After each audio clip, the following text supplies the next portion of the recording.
जम्मू कश्मीर में 3 चरणों में 18 सितंबर, 25 सितंबर और 1 अक्टूबर को वोट डाले जाएंगे। लेकिन इससे पहले पूर्व मुख्यमंत्री फारूक अब्दुल्ला की मुश्किलें बढ़ती दिख रही हैं। फारूक अब्दुल्ला का मामला तो हम आपको बताएंगे, लेकिन साथ ही ये भी बताएंगे कि इनके बेटे उमर अब्दुल्ला किस तरह से जम्मू कश्मीर में आतंकवादियों को चुनाव में आगे बढ़ाने की मांग करते हैं। और इसी के साथ आपको बताएंगे कि अब जम्मू कश्मीर चुनाव में किस तरह का चुनावी माहौल चल रहा है, क्योंकि कोर्ट ने आतंकी फंडिंग मामले में सांसद इंजीनियर राशिद को अंतरिम जमानत दे दी है और राशिद की रिहाई से राजनीति में आ सकता है बड़ा बदलाव। इन्हीं सब मुद्दों पर करेंगे विस्तार से बात आज की स्पेशल स्टोरी में। चलिए शुरू करते हैं। जम्मू कश्मीर चुनाव से पहले मुश्किल में फारूक अब्दुल्ला के खिलाफ ईडी का बड़ा एक्शन।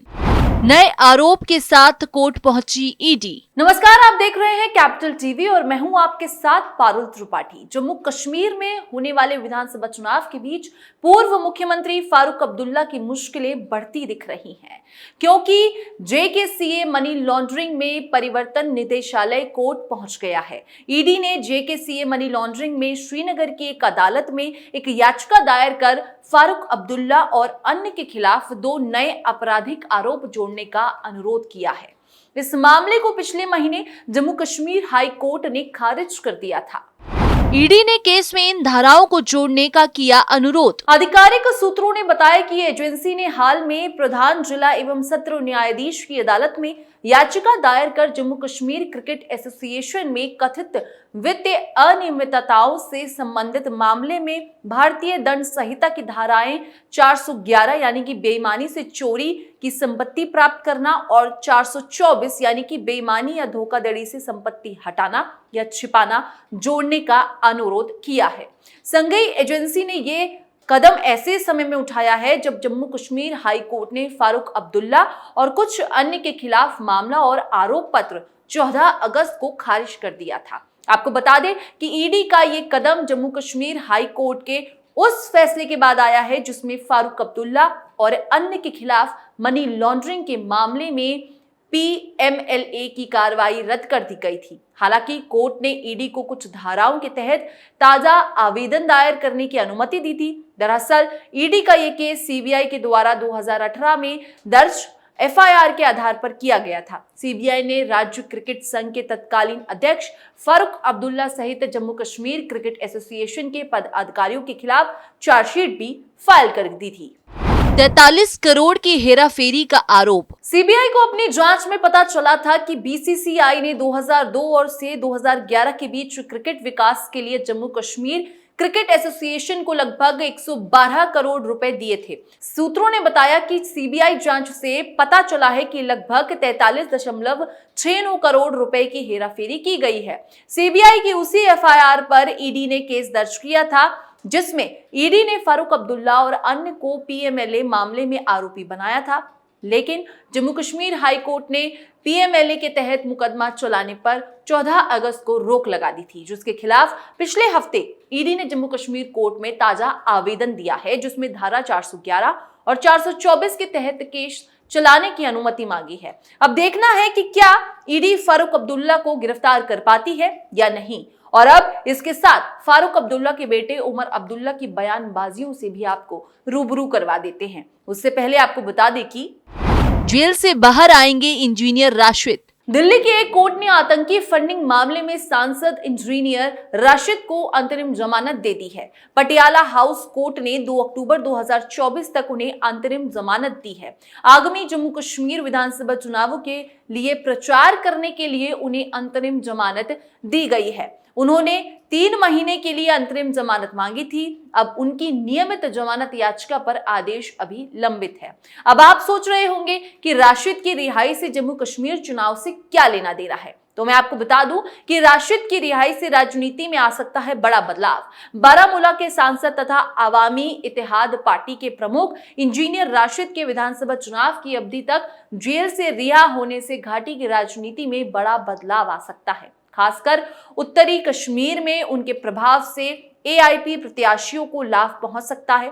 लोकसभा चुनाव में किंग मेकर के रूप में उभरे राशिद की पार्टी ने विधानसभा चुनाव में न केवल उत्तरी कश्मीर बल्कि दक्षिण व मध्य कश्मीर में भी अपने प्रत्याशी खड़े किए हैं। अब इस पर आपको बता देते हैं कि आतंकी फंडिंग के मामले में फंसे राशिद की जमानत पर क्या बोले उमर अब्दुल्ला। इंजीनियर राशिद की जमानत पर प्रतिक्रिया देते हुए उमर अब्दुल्ला कहते हैं कि ये राजनीति से प्रेरित कदम है। वो लोगों के प्रतिनिधित्व के लिए नहीं बल्कि वोट लेने के लिए बाहर निकाले गए हैं। नेशनल कॉन्फ्रेंस के उपाध्यक्ष उमर अब्दुल्ला ने हाल ही में दिल्ली की एक अदालत द्वारा अवामी इत्तेहाद पार्टी के नेता इंजीनियर राशिद को दी गई जमानत पर प्रतिक्रिया जताई है। अब्दुल्ला का तर्क है कि राशिद उत्तरी कश्मीर से सांसद है, लेकिन यह निर्णय संसदीय क्षेत्र के लोगों के हितों की सेवा करने के उद्देश्य से नहीं बल्कि आगामी चुनावों से पहले वोट हासिल करने के लिए एक राजनीतिक कदम है। बड़गांव में पत्रकारों से बात करते हुए उमर अब्दुल्ला ने कहा कि मुझे बारामूला के लोगों के लिए दुख है। ये जमानत सार्वजनिक सेवा के लिए नहीं, ये चुनावी लाभ के लिए हुई है। चुनावों के बाद इंजीनियर राशिद खुद को तिहाड़ जेल में पाएंगे। उन्होंने कहा कि उत्तरी कश्मीर के निवासियों पर इस फैसले के प्रभाव को देखा जाना बाकी है। एक तरफ तो देखा जाए कि उमर अब्दुल्ला राशिद की रिहाई से नाखुश दिखे, लेकिन दूसरी तरफ कुछ समय पहले चुनाव से पहले जमात-ए-इस्लामी संगठन से बैन हटाने के लिए ये कह रहे थे। चलिए आपको इस बारे में भी विस्तार से बताते हैं। जमात-ए-इस्लामी पर उमर अब्दुल्ला का बड़ा बयान। नेशनल कॉन्फ्रेंस के उपाध्यक्ष और बारामूला लोकसभा सीट से पार्टी के उम्मीदवार उमर अब्दुल्ला ने जमात-ए-इस्लामी पर प्रतिबंध को लेकर अपनी प्रतिक्रिया दी है। उन्होंने केंद्र से जमात-ए-इस्लामी पर लगे बैन को हटाने की मांग की थी ताकि आगामी विधानसभा चुनावों में वो हिस्सा ले सके। केंद्र ने साल 2019 में जमात-ए-इस्लामी पर बैन लगा दिया था, जिसे इसी साल अगले 5 साल के लिए बढ़ा दिया गया है। एनसी के उपाध्यक्ष उमर अब्दुल्ला ने कहा, मैंने इस बात की मांग की है कि जमात-ए-इस्लामी पर से बैन हटा लेना चाहिए। जमात-ए-इस्लामी को आगामी विधानसभा चुनाव में बढ़ा चढ़ाकर हिस्सा लेना चाहिए। अभी तक हम ये सुन रहे थे कि चुनावों में कहीं ना कहीं वो अलग अलग उम्मीदवारों की मदद करने की बात कर रहे थे। अब उनका अपना उम्मीदवार होगा। इन विचारों से तो साफ नजर आता है कि उमर अब्दुल्ला की क्या मानसिकता है। आतंकवादियों और जिहादियों को बढ़ावा देने वाले संस्थान को उमर अब्दुल्ला सपोर्ट कर रहे हैं। वो मंजर सोचा जा सकता है क्या? अगर आतंकवादियों के समर्थकों वाले उम्मीदवार जीत जाते हैं तो क्या कुछ हो सकता है? आखिर उमर अब्दुल्ला जमात-ए-इस्लामी का समर्थन क्यों करते हैं? क्या उनकी पार्टी को भी मिलती है पाकिस्तान से फंडिंग? जाहिर सी बात है ये सवाल उठेंगे ही, क्योंकि अगर इस तरह के बयान वो देंगे तो इस तरह का सवाल जरूर उठेगा। घाटी में चुनाव आते ही जमात-ए-इस्लामी से जुड़े लोग दोबारा सक्रिय हो गए हैं और लोगों को बरगलाने की कोशिश कर रहे हैं। गुलगाम में जमात-ए-इस्लामी में एक बड़ी रैली की गई है। इस रैली में हजारों लोग पहुंचे थे। ये रैली सयार अहमद रेशी के लिए की गई थी। रेशी पहले जमात-ए-इस्लामी कश्मीर का नेता था, जमात के कट्टरपंथी प्रोपेगेंडा सिस्टम का हिस्सा था। जमात पर बैन लग गया है तो वो निर्दलीय उम्मीदवार के रूप में चुनाव लड़ रहा है। रैली भी कुलगाम के बुगाम में की गई थी, जहां सालों से मतदान का बहिष्कार किया जाता रहा है। इस रैली के बाद सवाल पूछे जाने लगे हैं कि क्या जमात-ए-इस्लामी दोबारा कश्मीर में अपनी जहरीली विचारधारा को फैलाने की कोशिश कर रही है? कट्टरपंथी माहौल, उन्माद से भरी नारेबाजी। जमात-ए-इस्लामी कश्मीर की कुलगाम रैली में उसी जमात की झलक नजर आ रही थी जिसने सालों तक कश्मीर के नौजवानों को गुमराह किया, कश्मीर की सूफी संस्कृति को खत्म करने की कोशिश की और कश्मीर में पाकिस्तानी एजेंडा को हवा दी। और इस विचारधारा वाले संगठन का उमर अब्दुल्ला समर्थन करते हैं। जम्मू कश्मीर के विधानसभा चुनावों के बारे में बात करें तो जम्मू कश्मीर में 3 चरणों में होगी वोटिंग। चुनाव आयोग ने जम्मू कश्मीर में होने वाले विधानसभा चुनाव के लिए तारीखों का ऐलान कर दिया है, जहां 3 चरणों में वोट डाले जाएंगे। जम्मू कश्मीर में धारा 370 हटने के बाद पहली बार विधानसभा चुनाव होने जा रहा है। जम्मू कश्मीर में पहले चरण में 18 सितंबर को 24 सीटों पर, दूसरे चरण में 25 सितंबर को 26 सीटों पर और तीसरे चरण में 1 अक्टूबर को 40 सीटों पर वोट डाले जाएंगे।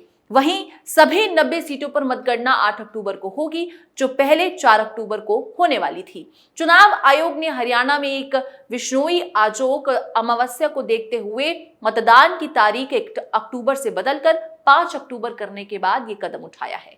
इसी के साथ बीजेपी ने 6 सितंबर को जम्मू कश्मीर विधानसभा चुनाव के लिए पार्टी का घोषणा पत्र जारी कर दिया है। गृह मंत्री अमित शाह ने कहा कि कॉलेज छात्रों को हर साल 3000 रुपए यातायात भत्ता दिया जाएगा। 10वीं क्लास में पढ़ने वाले स्टूडेंट्स को टैबलेट और लैपटॉप मिलेगा। उन्होंने कहा कि 5 लाख रोजगार दिए जाएंगे। उज्ज्वला योजना के लाभार्थी को हर साल 2 फ्री LPG सिलेंडर दिए जाएंगे।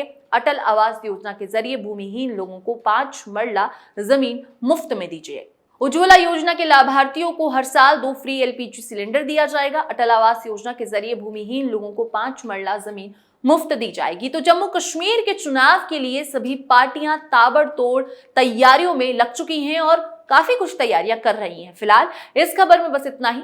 बाकी देश और दुनिया की तमाम खबरों के लिए आप देखते रहिए कैपिटल TV।